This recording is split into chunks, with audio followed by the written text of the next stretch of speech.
of our shows or presentations are made up with just doing some training. So we bring out some treats, some milk, some meat, encourage some natural behaviours from the tigers, and so that's normally what we do. So the play sessions are something extra special. When the tigers are little, we do it a lot more often. So just like a domestic cat, a kitten is a lot more playful than an adult. But as you can tell, Delilah is still pretty keen on having some fun. Maddie's doing a great job of keeping that toy away from her. So Delilah is 3 years of age. Now basically that means that she's sort of the equivalent of a teenager, or sub-adult you could call her. She is basically fully grown as well. You might have seen before we had her brother Scout and her cousin Reggie. They were also in this enclosure. We managed to encourage them up the top into the top enclosure up there. So again, when they're little, they are a lot more, and we tend to do play sessions with all of them, so all three at once. As they get a little bit older, it is sometimes a little bit easier to just use one, which is obviously what we're doing today. It's very often there'll be, as I said, if you've got three of them out here, the tiger here isn't so much to worry about, but when you've got two others roaming around the enclosure, they try and take the opportunity to be a little bit sneaky and sometimes jump on us. That's having fun. Now that's sort of what Jeff's role is out here today. So he's an extra set of eyes and ears for Maddie. As I said, not so important when there's only one tiger, but again, he's going to let Maddie know any sort of subtleties. If Delilah was looking, as I said, to jump on the toy, perhaps, jump on him instead of the toy, Jeff's going to let Maddie know, and also a bit of a hand as well if we needed to get some of these toys off her as well. Now, as you can see, Matt's doing his best to run her around. She's been active here a little bit, and he was also trying to encourage her into the pool there. So the idea behind that is that once her front paws get wet, which I'm not sure if they have been just yet, once they're wet, she more than likely will want to go for a swim. So the front paws of a tiger are actually the most sensitive part of their whole body. That sounds very silly, but there is a good reason for that. So basically, once those paws are wet, as I said, they're more than happy to usually submerge their whole body. It's kind of like us being in water past our midsection. The thought process is that, a bit of a jump there, good girl Missy. The thought process is that they're already wet, so they may as well jump in. Now, the reason for that, as you can see, Matt's trying to uses that to his advantage to wet those paws. There's a lot of nerve endings which are in the front paws, and that's why they're very sensitive. The theory is that with those nerve endings and also tufts of fur that stick down between the digits of their front paws, they're able to effectively feel the ground beneath them and almost see the ground without looking at it when they're stalking a prey item. So that animal obviously will be in front of them. They don't want to take their focus off them. They're looking for subtle changes in that animal's body language that would give away that they are aware that the tiger's stalking them, pursuing them. And if that was the case, obviously going to freeze. They're trying to not give away the fact that they are trying to catch that animal. And as I said, they don't want to look at the ground. So if they feel some twigs or leaves beneath that front paw, they're going to put it in a quieter area where it's not going to make a noise, and the back paw, which is smaller, fits perfectly into where the front paw was. So they also know that's not going to make any noise as well. So that's how cats can stalk silently. So that's why once those front paws are wet, hopefully she will go into the water. Now you notice that the toys that Maddie's been bringing out, they are quite simple. I think we had some milk cartons, and these ones are just some leftover cordial containers, I think. Now, obviously, there isn't many things that we give a tiger that they won't destroy. Well, let me rephrase that. There's nothing that we can give a tiger that they won't destroy. Even specific large animal toys, obviously dog toys don't quite cut it. They'll only last for 1 or 2 days. Specifically made zoo toys even. So we have some balls out the back, which when they first came out, they claimed that they were indestructible. Whereas if we were to bring them out now, they don't claim that anymore. So as I said, they are very, very strong animals. They have an enormous jaw pressure. Canine teeth, which is the largest teeth that tigers have, they can potentially be 8 centimeters long on an adult tiger, to give you an idea. Very, very large indeed. And they have an enormous jaw pressure as well, certainly much, much more than your domestic dog.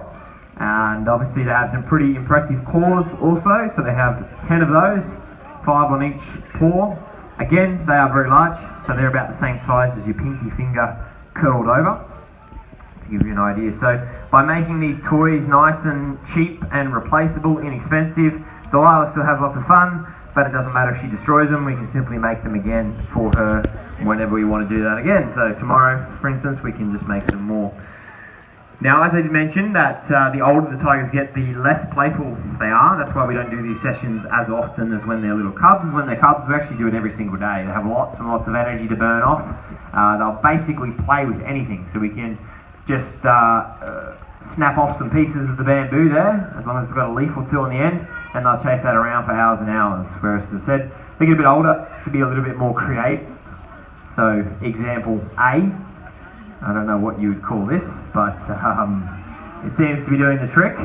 Delilah's fairly interested in it, and so we have to be a little bit more creative. So this is spiking her interest, and I think she does have one of those front paws wet, so we'll see how we go. Now don't worry, don't feel like Maddie's forcing her to do anything that she doesn't want to do. There we go, good girl Missy. So she's got both paws wet now, this is a great sign. Hopefully we'll be able to maybe get even a little bit of a jump here if we're really lucky. Oh.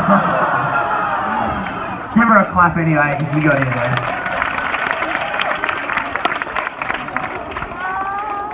She decided to bail out at the last minute. She had too much momentum, too slippery on the islands there. So, as I was saying, apparently the pool's a little bit cold, but tigers do love the water. So unlike your domestic cat at home, generally they will do all they can to avoid going to water. If you've ever tried to bath your cat, it's probably not a good idea. You won't appreciate it. Whereas tigers and jaguars love the water, two of the big cats which will actively seek it out. They are awesome swimmers, as you can see there, and they have even been seen to swim between islands in Indonesia, to give you an idea as to how confident they are to go out and paddle along in open water. Obviously they have to be very, very good swimmers to want to do that and be confident enough to do that. Jaguars they'll do the similar sort of thing. They can potentially use water to their advantage when hunting. Some pretty impressive footage of big jaguars hunting caiman. I don't know if anyone's seen those footage. Very, very impressive indeed. Tigers can drive animals into bodies of water, which can't. We're going to get a jump here, I reckon. Again. We'll get a jump before the show's over. She is excited, so I'm not sure why she's not committing there. It's been a while since we've done a play session with Delilah, so she might have forgot how to jump, but I'm sure it'll come back to her. I think we might try and set up from the side and see how we go. Potentially we may have a few more toys out there as well, so we might swap over as well. But as I'm saying, guys, tigers use water just like we do. If it's a very hot day here at the zoo, it's not uncommon for us to walk past and see all of our tigers in their pools, chilling out, cooling off, just like we would. We have sprinklers and misters and stuff as well around the enclosure to help cool them off as well. So, alright, so Maddie's going to try and tee up a jump from Delilah. She's interested in this toy. So, all going well. We'll see how we go. Hopefully, she'll do a nice big jump. We have seen her clear the middle pillar here before. So, no pressure, but we'll see what happens, whether she's in the mood. Not quite. She's going to jump though. Or slip in. One of the two. You don't feel like jumping today, do you? That's okay. So as I was saying, tigers are very athletic. They can jump a long way. As I said, we have seen our tigers clear the middle here, so they're certainly capable of at least that. I think if you look it up online, I think they say tigers have a horizontal leap of 10 metres, which is very, very impressive, if that is true. That would be the whole pool here, I believe. Now, they can get 50 to 60 kilometres an hour at top speed, so certainly moving at that pace, they would be able to jump that far if they had the motivation to. Now as well, I should mention Delilah. Let's see how we go here in a second. She's actually getting more and more excited over this toy, which is good for you guys. What do you reckon, Missy? There we go. That's good.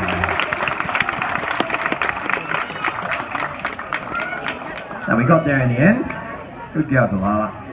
Maddie's going to keep having a bit of fun with her, which is awesome to see. Now, saying Delilah's actually the smallest tiger you'll see anywhere in the world. She is fully grown. She's about 90 odd kilos, between 80 and 90. I said that's as little as they get. So you might have seen her brother and her cousin, they're bigger. Her brother, I should say, he is about 130, just shy of it. That's about as big as a male Sumatran can get. They are the littlest type though, so they get a lot bigger than that. The most well-known subspecies of tiger is the Bengal tiger. They come from India. We actually have 3 Bengal tigers here as well as Sumatrans. They can potentially be 250 kilos, which is on par with a male lion, an African male lion. But tigers get bigger than that again. So the biggest cat on Earth is a Siberian tiger. A male of that type can be 300 kilos. So that's well over 3 times her size, to give you an idea. They're absolutely massive. As Bert said, most people think that lions are the biggest of big cats. That's not true. That title goes to a Siberian tiger. So yes, in Russia, the furthest north that tigers do range. It's very cold there. They have huge, large territories. Whereas Delilah's subspecies come from the island of Sumatra. They are the most southern subspecies.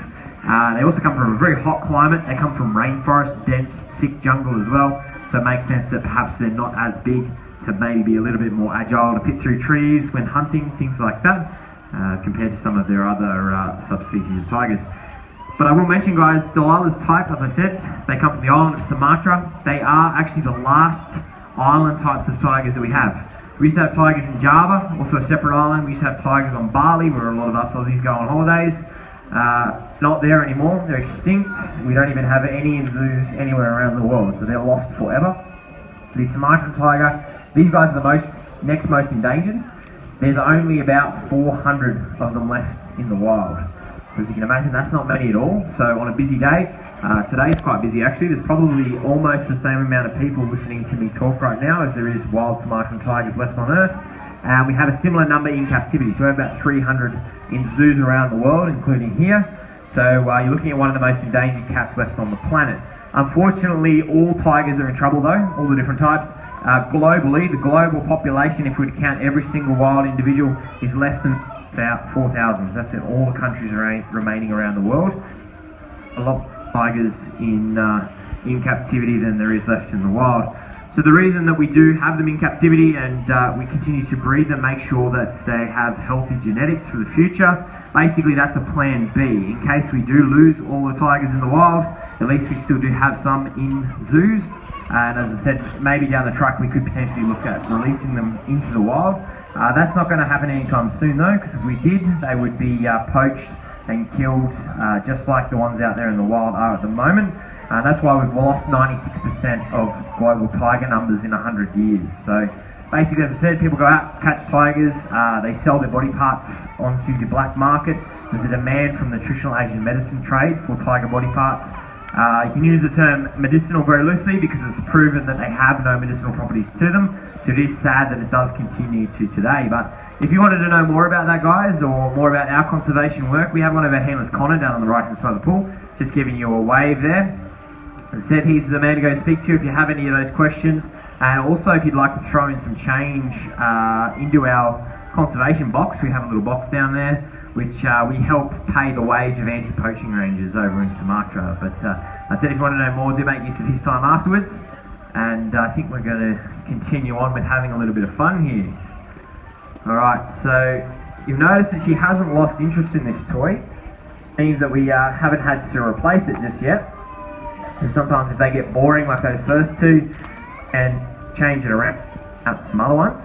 We'll see how we go. Might be able to get her to do a few more slide in belly flops into the pool. Maybe even a jump or two. We'll see how we go.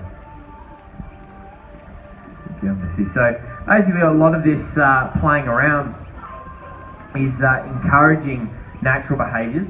So she, if you can imagine, she's picturing the toy here and treating it like she would an animal, a prey item in the wild. So So it's bringing out a lot of those natural behaviours. So she's using stalking here. She's obviously jumping, not as much as maybe we'd like, but she is jumping, pouncing on it, using those claws, using those teeth. And as young cubs, that's what playing is all about. So wrestling with each other and chasing toys and things like that. It's about building those motor neuron skills and the coordination, basically learning to use those big teeth and those big claws of theirs to be able to become efficient hunters when they grow up. As I said, the toy sessions are great for that. Obviously, it's a little bit of physical activity as well. It's also about mental stimulation. So basically, that's giving her something to do. As you can see, she's having lots of fun. Maddie's also having a lot of fun, and being one of our hands-on tigers is, as I said, it's part of her enrichment. So, along with that, because she is hands-on, we can take her for walks, believe it or not. So just like you would your domestic dog, a very large domestic dog, we have leashes which we can put them on, take them for walks. So before you guys get here in the morning, Delilah does really enjoy this, so she's probably going to have a play around with that. And what we might do in a minute is let her brother and her cousin back down, and chances are they may also want to have a bit of a play around with this toy that's in the water now. So for the moment, as I said, I'm going to jump off the mic. Matt's going to keep having a little bit of fun. We're going to let the boys down, so do stick around if you want to see that. Don't forget we have Connor on the right hand side if you have any questions, but from all of us here, guys, thanks very much.